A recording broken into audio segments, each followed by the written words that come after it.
numerous people involved at the Lake Huron Technical Committee, and it's partly based on a charge from Ken LaCroix, the Ontario representative to the Lake Committee, to ask the technical committee and particularly his staff to help them understand the status of lake whitefish in Lake Huron. Yesterday I ended the session with a talk which described how well lake trout are doing in the lake. Today I'm going to start the day off with a talk of how bad whitefish are doing in the lake these days.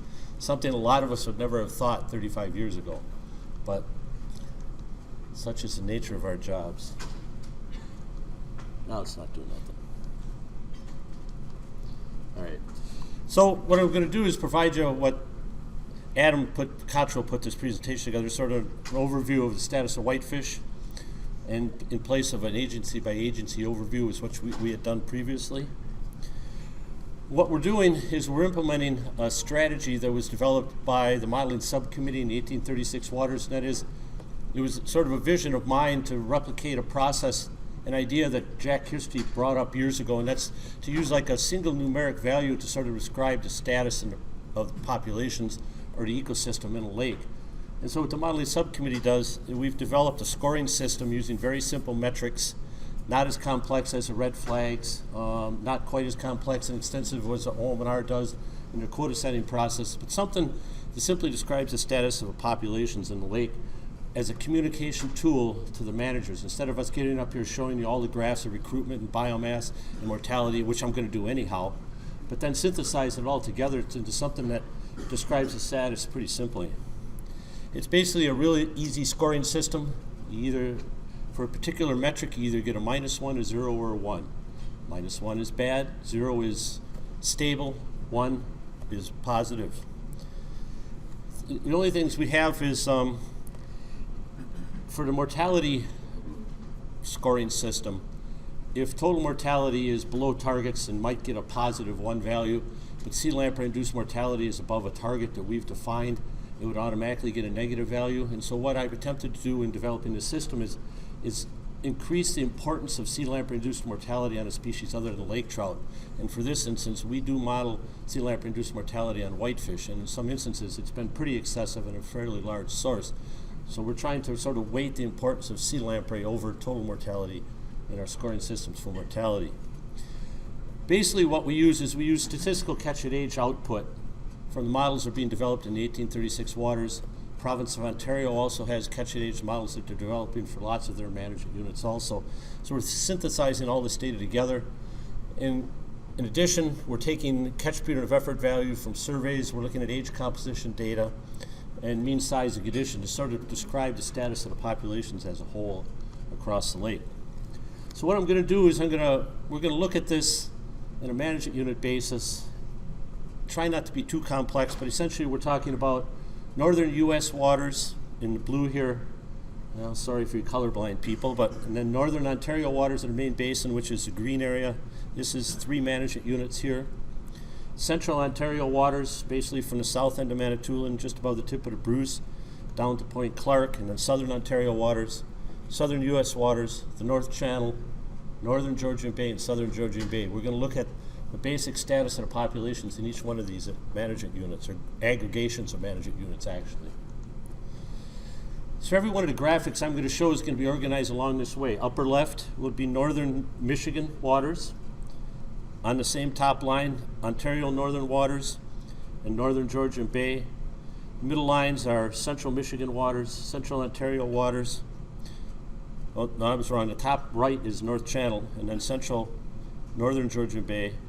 And then the bottom, southern Michigan waters, where you won't see much of any data. Southern Ontario waters, and the far right would be southern Georgian Bay in every one of the graphics. These are trends in total harvest, all with the same axis. Just to give you just to put harvest from each one of the management units into perspective. It's divided in between trap net and commercial gill net, but that's really not what's important. What's important is the trends that you see in each one of these areas. There isn't an area in the lake where harvests have not been declining over the last 5 years. In some areas, the harvests have been declining over the last 20 years. Adam put these on different scales so that you can appreciate the size of the declines in some of these areas. So each one of these areas has its own scale on the y-axis, but some of the declines, particularly in northern Michigan, particularly in northern waters, northern Michigan, northern Ontario, declines have been pretty steep. And we're They're definitely at our lowest levels we've seen in most of the time series for which we've been keeping statistics and running catch-at-age models. These catch-at-age models start in 1976.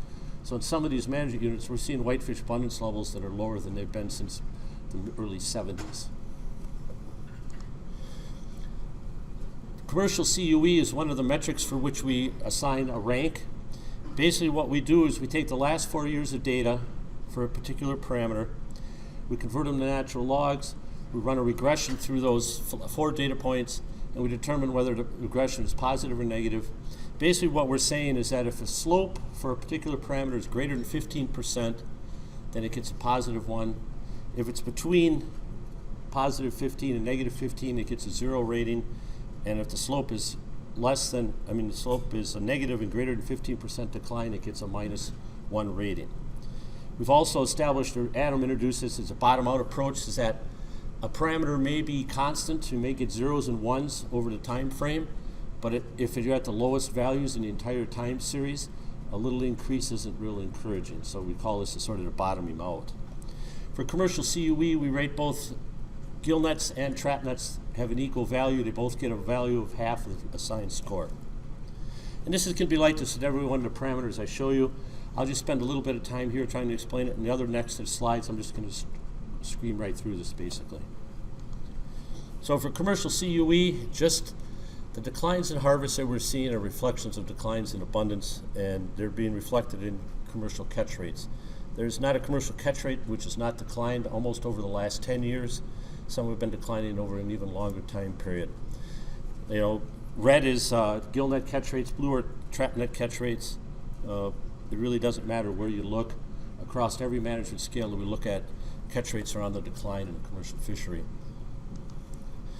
And if you rate them by colors, with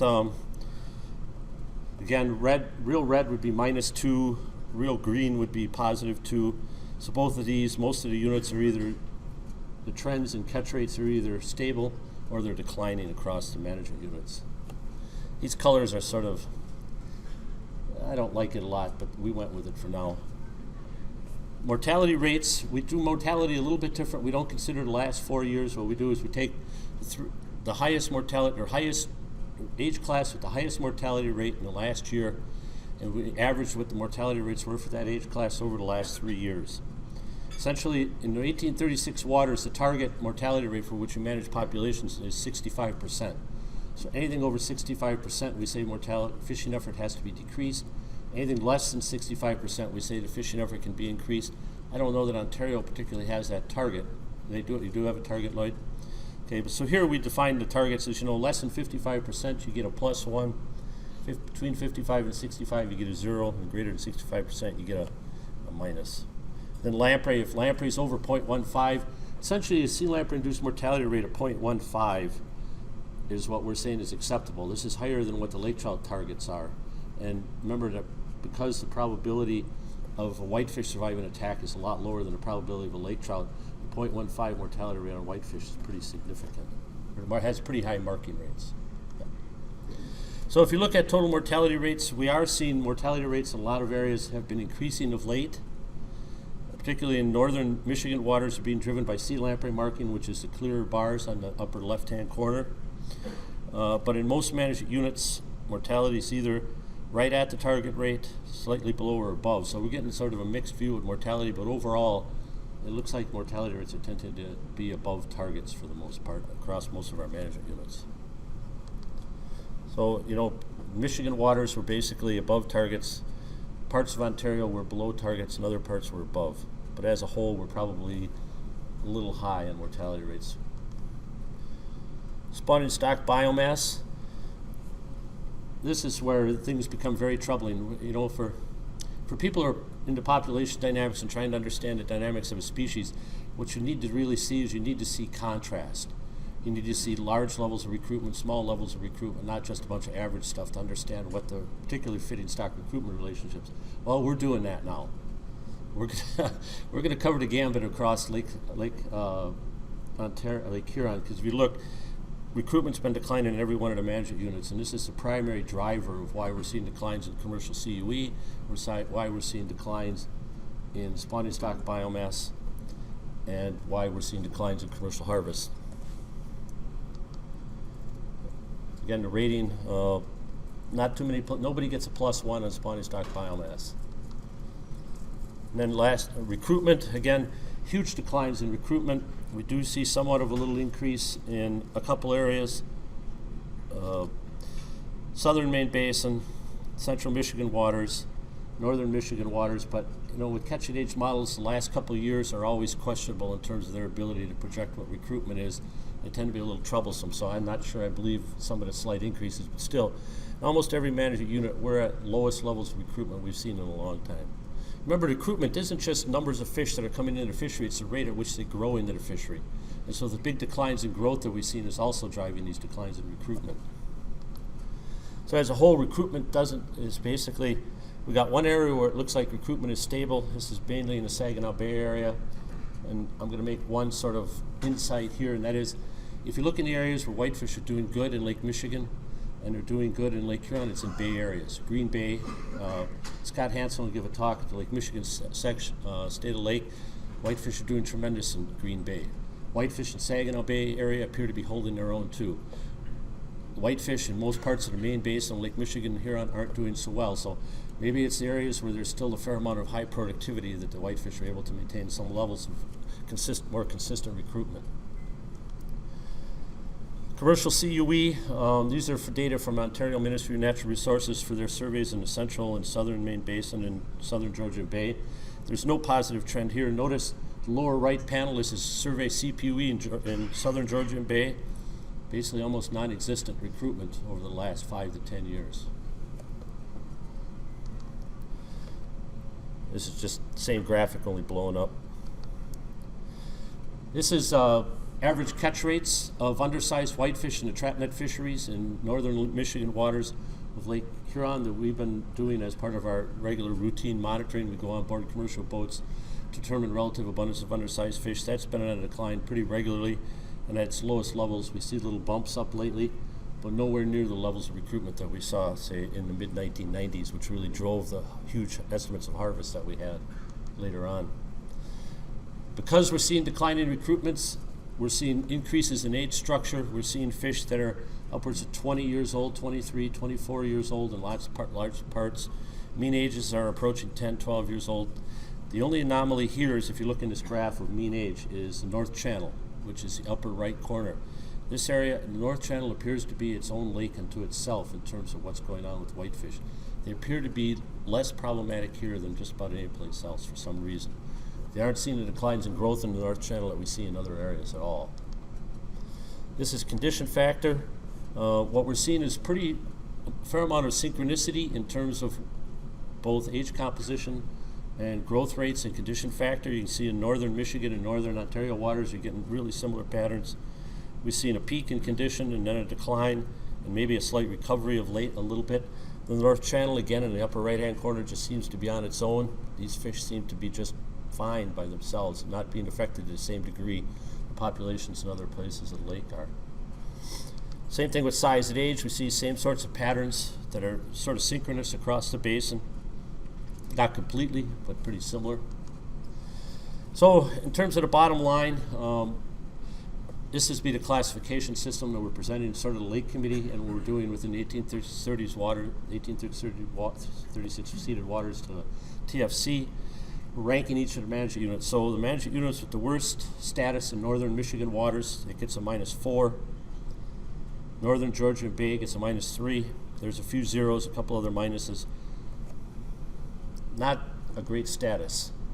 This is a status as a whole. Red is bad, orange is not quite as bad, yellow is okay. There's no green on this map to indicate that populations are doing well. So, and the bottom line is whitefish are not really doing good anywhere in terms of reproduction and in terms of growth into the spawning biomass. Mortality rates are up a little bit. Catch rates and harvest are way down. Recruitment is low in most areas of the lake. Again, I just wanted to make the point there appears to be some synchronicity in the populations based on changes in growth and condition. North Channel is a different place. And what's surprising is that mark recapture studies that we've done, a lot of fish that spawn in the Maine Basin end up in the North Channel at one point or another. Not just whitefish, but also lake trout. And so it's don't quite understand it, that you sample a fish from the North Channel and he's age 4, 5, or 6 and growth is stable. You sample a fish that probably came from the main basin, they look different. So I don't quite understand what's going on. But so that's it. Lake committee members, not the best population status. I mean, they're still okay, but you know, you guys, Ken had asked, what were the prospects over the next 5 years? I don't see anything good, really much of anything good happening. I mean, these fish aren't recruiting to the fisheries now until age 6, used to be age 3 or 4, now it's age 6 or 7, and instead of taking 1 or 2 years to recruit to the fishery, they're taking 3, 4, 5, 6 years to recruit to the fishery. So given present growth rates and present status populations, there's not going to be any significant change in their populations in the next 5 years, maybe next 10. There are signs here and there that reproduction is doing okay, but there's no clear signs that we've got lots of small fish out there whatsoever. Thanks.